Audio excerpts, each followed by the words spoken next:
Good afternoon, everyone. Namo Sayang Adi Budaya, Namo Budaya. My name is Fernando, and I'm from PELOPOR Junior High School.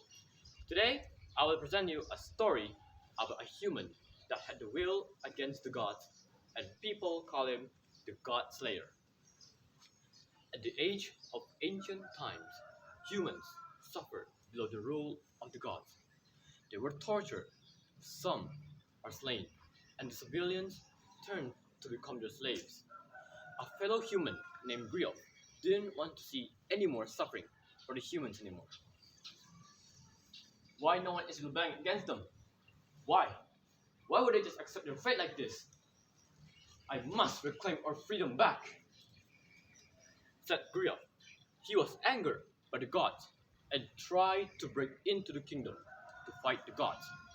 He went to fight the gods, but he realized that a mere human like him is no match for a higher being such as gods for him to fight. Feeling hopeless with all of the wounds on his body, he decided to flee, or else his head is going to be taken by them. Not knowing a single way to go, he kept running, as there's no other safe places for him anymore. Eventually, he found himself in an abandoned fortress at a very dark forest and decided to rest there. After finding himself free from the chase of the gods, Griot then started to think on how to achieve a power that can matches or even surpasses the power of God. He then starts to look around in the abandoned fortress and found an old book that is being sealed with many talismans. He took off the talismans and suddenly a black reddish fog appeared and starts to surround Griot.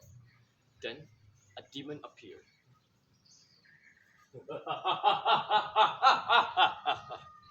For 3,000 years, I am finally free from this seal. Ah! Oh, please! Don't kill me! Said Griot. He is terrified, not thinking that a demon that will appear out from the book. My name is Alastair, the deal maker. I can fulfill everything that you want, as long as you agreed on a deal with me. Is that true? Then, Alastair, please give me the power that can defeat a god. It seems like the time has come, yet you are stupid enough to ask a demon to help you. No. Impossible. So, is there nothing, even just a bit, to defeat a god? I never said that I cannot give you one. But of course, there will be a few things that you will have to pay. Really? I'll do anything! Please! I need this power. It's the only way to free us humans from this great suffering that the god had gave us. Well then, here, take this, sign this, and we shall have ourselves a deal.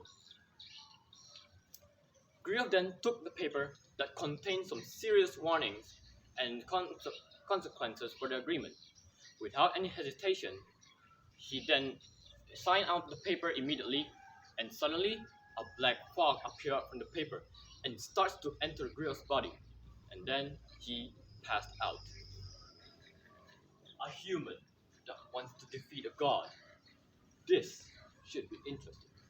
But I must say this to you, that this power can possibly lead you to your end. Griot finally gained his consciousness back. He can feel an absolute power within his body. Feeling ready to end everything, he then went back into the kingdom and starts to take down every single god one by one.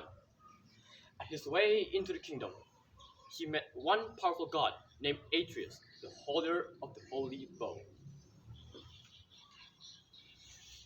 You foolish humans! Dare to oppose the gods? Yelled Atreus. Griot then replied, with this power, I feel no god, even if it's the holy bow.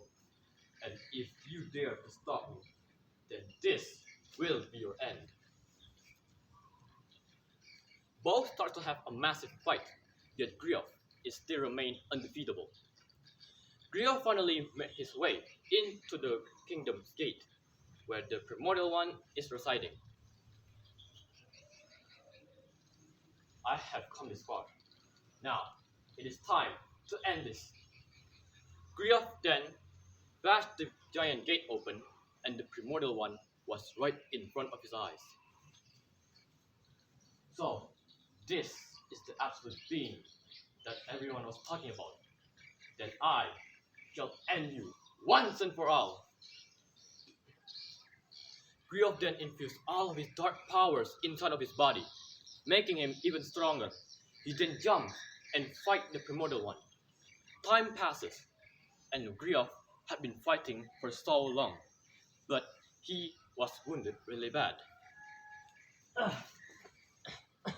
This is not good. I think I have to use it now. Griot then takes his holy bow and starts to enhance it with magical powers. He shoots it right into Primordial One's body, and suddenly, chain appear out from a portal, starts to chain the Primordial One until it can move. Now is my chance! Griot then jumps into the heart, trying to destroy it. You, a foolish god, you don't belong here. Now go back to hell. Griot then destroys the heart. Then the heart exploded and destroys the throne room in seconds. Griot got thrown away against the walls and was wounded really bad. There's no one at the place to help him. Griot then glared at the clear sky and started to close his eyes. The human races has been freed. My mission here is now completed. Fatonia, I can finally see you again. Griot then finally lost his consciousness and let out his final breath. Oi, Kevin! Kevin, wake up! It's 10 a.m. You're not gonna sleep forever, are you? Wait, what? Ethan? Oh yeah? So everything is just a dream? That's going to be the end of my story. The moral of the story is, sometimes sacrifice is needed in order to achieve something. And that's it for my story. Namo Sang Adi Budaya, Namo Budaya.